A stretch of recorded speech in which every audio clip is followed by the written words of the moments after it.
Bonjour, bonsoir les amis Gilets jaunes. Je vais revenir un petit peu là sur cette question des militaires, puisque je vois que ça a fait réagir un petit peu ma position. Ceci dit, les commentaires à 90% et ou plus comprennent ce que j'ai dit et soutiennent ce que j'ai dit, mais il y en a effectivement qui disent, bon, eh oh, c'est ceux qui ont peut-être des militaires ou ceux qui ont de la famille dans l'armée, etc. Donc évidemment, c'est toujours des sujets très, très, très compliqués. Un rapport à la patrie est très important. Et l'armée, évidemment, c'est toujours enfin, c'est un des symboles d'une nation, d'une patrie, évidemment. Alors, d'abord, donc, dire que c'est très bien ce qu'ils ont fait. Ce que je veux dire par là, c'est que moi, voilà, moi, je suis pas militaire. Moi, je suis gilet jaune dans cette affaire, d'accord. Euh, donc, à la base, des militaires qui passent une soufflante à Macron, je suis d'accord, je suis pour, il n'y a pas de problème. Recommencer les gars, quoi, tu vois. Maintenant, si on se positionne vraiment dans une optique révolutionnaire, c'est là où moi je suis pas dupe. Euh, les généraux à la retraite, moi ce que j'attends à la limite de l'armée, c'est les jeunes cadres. Ce sont les jeunes capitaines, les jeunes commandants qui virent les vieux généraux qui font partie de l'oligarchie française. Faut pas rêver, c'est pas des révolutionnaires. Les militaires, c'est jamais, c'est pas leur réputation, tu vois. C'est pas des 68 arts, les mecs. Ces généraux-là, à la retraite, c'est donc bien leur initiative, mais j'ai envie de dire, ils étaient où, par exemple, quand la France a signé pour l'OTAN? Est-ce qu'ils ont démissionné? Est-ce qu'ils ont écrit une lettre? Non, ils ont accompagné le mouvement. À la plupart des généraux, il faut savoir, pour être général, il y a un moment, si tu veux, il faut rentrer dans la franc-maçonnerie, comme pour les cadres de la gendarmerie, comme pour les cadres de la police. Donc, faut pas, c'est pas parce que c'est l'armée des militaires qui tout d'un coup s'exprime qu'il faut tomber dans le panneau. J'ai envie de dire, hein, avant le retour du Christ, il y aura l'antichrist. Donc, s'ils sentent qu'il y a des militaires qui commencent à bouger, moi, si je suis le système, je crée un faux groupe de militaires qui bougent. Et franchement, encore une fois, on le dit des médias, on le dit des politiques. Quand ils nous remettent le nez dans un attentat terroriste, dans l'islamisme ou dans les banlieues, on dit ça y est, ils nous remettent le nez dedans pour nous écarter des vrais problèmes. Et là, c'est ce qu'ils ont fait. Je suis désolé. Donc, voilà, moi, je regarde avec mes yeux, quoi. Donc, je suis tout à fait partant pour, comment dire, que ces militaires disent ce qu'ils ont à dire, d'abord, de toute façon. Et s'en prennent au président, c'est parfait, il leur a mal répondu, c'est parfait. Moi je suis très content, ça crée du bisbille entre les corps constitués, comme on dit, et le gouvernement. Donc continuez comme ça. Simplement, moi, gilet jaune, je repose mon engagement euh, bon, sur la lutte sociale, mais surtout ce que je veux dire sur la data des gilets jaunes.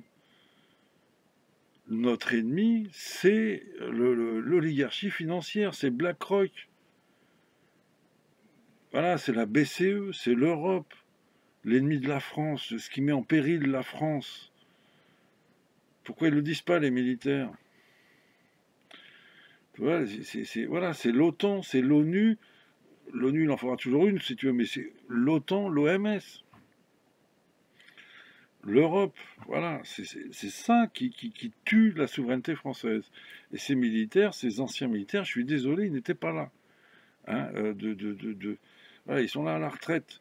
Et à un moment, je suis désolé, tu démissionnes si vraiment t'es pas content. Encore une fois, pour ma part, euh, ils m'ont proposé une carrière d'officier en 1991, 90 en fait, et c'était la guerre du Golfe on préparait la guerre du Golfe. Et ben, je voulais pas faire cette guerre parce que j'ai repéré que c'était une guerre pour le pétrole contre des populations civiles. Et ben, j'ai renoncé à une carrière militaire qui aurait très bien pu me convenir. Je suis fils de militaire, machin, etc. Hein, j'ai été scout toute ma jeunesse, moi j'étais pareil pour être un militaire dans un sens. Mais il y a un moment, bah, tu es obligé de faire fonctionner ta conscience. Et c'est pas à la retraite. Tu vois, j'aurais pu donc faire la guerre d'Afghanistan, faire la guerre d'Irak, faire toutes sortes de guerres, le Mali, tout le tralala, et puis là, à la retraite, dire, bon, bah, c'est pas bien. Il y a trop d'Africains et d'Arabes chez nous, tu vois. Je trouve ça un peu court. Voilà, j'ai le droit de le dire.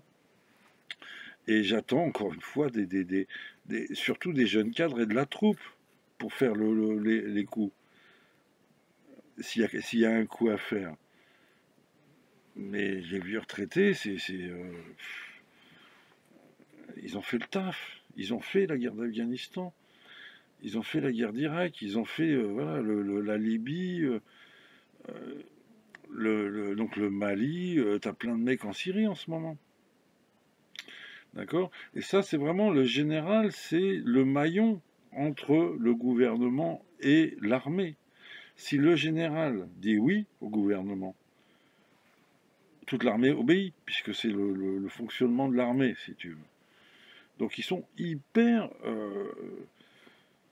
responsables, les généraux de la situation actuelle.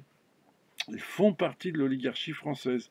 Pour ma part, je suis contre l'impunité des élus au gradé, mais aussi des hauts fonctionnaires, parce qu'il y a énormément de choses, de saloperies que les élus font grâce à la collaboration des hauts fonctionnaires. Franc-mac, tu comprends le problème. Et on a la même chose, je suis désolé, dans l'armée. Si tu le dis pas, tu dis rien, quoi. Tu vois, il faut pas se le cacher. Enfin, sinon, on n'avance pas. Tu vois, je veux dire, si on se ment à soi-même. Et si on veut retrouver de la souveraineté, il faut travailler avec les généraux qui critiquent l'OTAN, qui disent il faut sortir de l'OTAN. Hein, voilà, c'est un point de vue. Encore une fois, moi, je connais des militaires, j'ai des amis militaires. C'est pas. Mon père était militaire, il n'a pas fait de moi un antimilitariste, il a fait de moi un anti-guerre pour le pétrole. Tu comprends la différence? Et voilà, c'est tout. Y a pas des militaires, il en faut, très bien, c'est l'histoire, c'est le principe de réalité, on va dire. Mais les guerres pour le pétrole, c'est pas bon. Ça génère de la pauvreté dans les pays visés. Irak, c'est un des pays les plus développés du Moyen-Orient. Irak. Ça fait 30 ans de guerre, 30 ans de ravages, c'est terminé, quoi. La Syrie, pareil, euh, c'est terminé. La Libye, c'est terminé. L'Afghanistan, c'était déjà bien mal engagé depuis 79. Mais enfin bon, l'invasion de l'autre américaine est, est suivie par les vassaux dans la France. Jacques Chirac, hein, l'Afghanistan. Tu sais, on te dit oui, Jacques Chirac, c'est un héros parce qu'il a dit non à la guerre du Golfe de 2003. C'est un fait, mais il a dit oui à la guerre d'Afghanistan de 2001, l'invasion de l'Afghanistan qui a été un immense carnage au bombardier lourd. Hein. Donc, bon, parce qu'en fait, il avait le problème, pourquoi il a dit non? Jacques Chirac, c'est ça, si tu veux. Jacques Chirac, c'est le plus gros vendeur d'armes de la 5e République, on va dire. Alors maintenant aussi, maintenant c'est des méga contrats avec les Saoudiens, mais si tu veux, Jacques Chirac, toute la carrière de Jacques Chirac, avant d'être président, avant d'être Premier ministre, avant d'être ministre de l'Agriculture, il était commercial numéro 1 de chez Dassault. Et un de ses meilleurs clients, c'était son pote Saddam Hussein.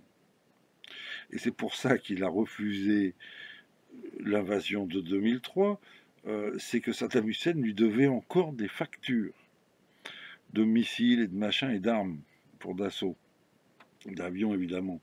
Et donc c'est pour ça qu'il a dit non. Les Américains évidemment n'en ont strictement rien à foutre. Ils ont chopé Saddam, ils l'ont buté, et c'est la France, tes impôts, qui ont payé les armes de Saddam à Dassault. D'accord? Donc voilà, lui, il a essayé. Et après, les gens disaient dans la presse, oh là là, il lui faut un prix Nobel de la paix. Il a refusé de faire la guerre dans le Golfe Les gens disent arrête, tais-toi, tais-toi, tu connais pas, tais-toi. C'est toute une histoire. Bon, mais c'est voilà, c'est malheureux, c'est affreux comme situation. Je veux dire comme situation morale pour un pays. Ça fait 30 ans qu'ils nous font faire la guerre sans qu'on s'en rende compte. Tu vois. Mais c'est une catastrophe morale parce que, un, donc ça ruine des pays, donc ça génère un ressentiment immense contre les pays qui ont fait ça. Tu crois que les Irakiens, les Afghans, les Libyens, les Syriens, les Maliens, ils portent la France dans leur cœur? Bon, voilà, ça génère un mauvais karma, si tu veux, de faire la guerre à un pays. En plus, ça ruine le pays qui fait la guerre. Et donc, en plus, comme je t'ai dit, maintenant, ça génère en plus les vagues de réfugiés. Et ensuite, on est là en France, nous, les petits ouvriers, etc. Et on doit gérer ce quotidien avec des vagues de réfugiés. On ne sait pas quoi en faire, si tu veux. Il y en a qui essayent de les nourrir, de les accueillir, les autres les engueulent, pourquoi tu les accueilles, etc. Mais c'est des êtres humains quand même, ils ne sont pas responsables. Mais ça crée, tu vois, de la dissension, du chaos. Il faut les expulser, mais c'est facile à dire, il faut les expulser, mais il faut trouver des gens ensuite pour garder les camps de concentration, si tu veux, toi. Et tu n'as pas forcément envie de repartir dans un truc comme ça pour ton pays. Il faut arrêter les guerres, mes amis. C'est fondamental. Et donc, voilà, j'attends des généraux qui disent il faut arrêter les guerres. Des généraux modernes, des généraux du 21e siècle. Ils doivent, les jeunes cadres, les jeunes généraux, des cadres d'actifs, et surtout les jeunes officiers, je te dis, et sous-officiers, et la troupe, parce que dès que tu montes, tu dois accepter un certain degré de corruption, donc tu es plutôt mal pour changer les choses.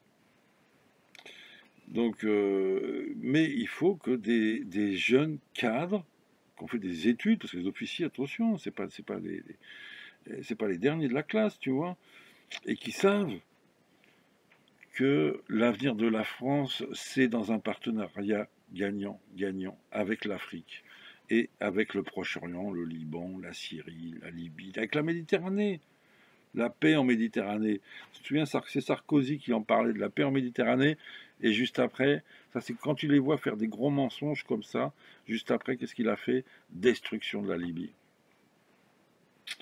Voilà, donc voilà, il faut moi j'attends des militaires jeunes, droits, et avec une vision pour la France. Tu vois, une vision de paix et une vision d'un monde meilleur, c'est-à-dire des cadres militaires gilets jaunes. À très bientôt les amis, on lâche rien.